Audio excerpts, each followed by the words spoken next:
ಶಾಪ್ಗಳಲ್ಲಿ ಮಾಮೂಲಿ ಮಕ್ಕಳಿಗೆಲ್ಲ ತಕೊಡ್ತೀವಲ್ಲ ಅದೆಲ್ಲ 30 ರೂಪಾಯಿ 5 ರೂಪಾಯಿಗೆಲ್ಲ ಟೆನ್ನಿಸ್ ಬಾಲ್ ಅಂತ ಇದೇ ಕಲರ್ ಅಲ್ಲಿ ಇರುತ್ತಲ್ಲ, ಅದಕ್ಕೂ ಇದಕ್ಕೂ ಏನ್ ಡಿಫ್ರೆನ್ಸ್ ಇರುತ್ತೆ ಕ್ವಾಲಿಟಿ ವೈಸ್ ಯಾವ ರೀತಿ ಸರ್? ಎಲ್ಲಾ ತರ ಡಿಫ್ರೆನ್ಸ್ ಇರುತ್ತೆ.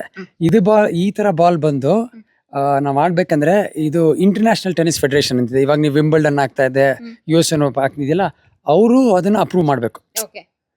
ಸೊ ಆ ಬಾಲ್ ಅಲ್ಲಿ ನೀವು ನಮ್ಗೆ ಅಂಗಡಿಯಲ್ಲಿ ಸಿಗುತ್ತಲ್ಲ 30 ರೂಪಾಯಲ್ಲಿ, ಅದ್ರಲ್ಲಿ ನೀವು ಕ್ರಿಕೆಟ್ ಆಡ್ಬೋದು, ಸೂರ್ಚೆಂಡ್ ಆಡ್ಬೋದು, ಅದೆಲ್ಲ ಆಡ್ಬೋದು. ಟೆನ್ನಿಸ್ ಆಡಕ್ ಆಗಲ್ಲ. ಟೆನ್ನಿಸ್ ಆಡ್ಬೇಕಾದ್ರೆ ಒಂದ್ ಸರ್ಟನ್ ಪ್ರೆಷರ್ ಇರ್ಬೇಕು. ಮತ್ತೆ ಒಳಗಡೆ ರಬ್ಬರ್ ಯೂಸ್ ಮಾಡ್ತಾರೆ. ಇಲ್ಲಿ ಕಾಣಿಸ್ತಾ ಇದೆಯಾ ಇಲ್ಲಿ ಅದು ರಬ್ಬರ್. ಆ ರಬ್ಬರ್ ಮೇಲೆ ಇದು ಕಾಣಿಸ್ತಾ ಇದೆ ನೋಡಿ, ಇದು ಬಿಳಿಗೆ ಇದು ರಬ್ಬರ್. ಈ ಬಾಲ್ ಫುಲ್ ಇದು ರಬ್ಬರ್ ಇರುತ್ತೆ. ಆ ರಬ್ಬರ್ ಮೇಲೆ ಬಂದು ನಿಮ್ಗೆ ಈ ತರ ಇದಾಕ್ತಾರೆ, ಫರ್, ಈ ತರ ಫರ್ ಹಾಕ್ತಾರೆ. ಏನ್ ಸರ್ ಇದು ಹೊರಗಡೆ ಹಾಕಿರೋದು? ಫರ್.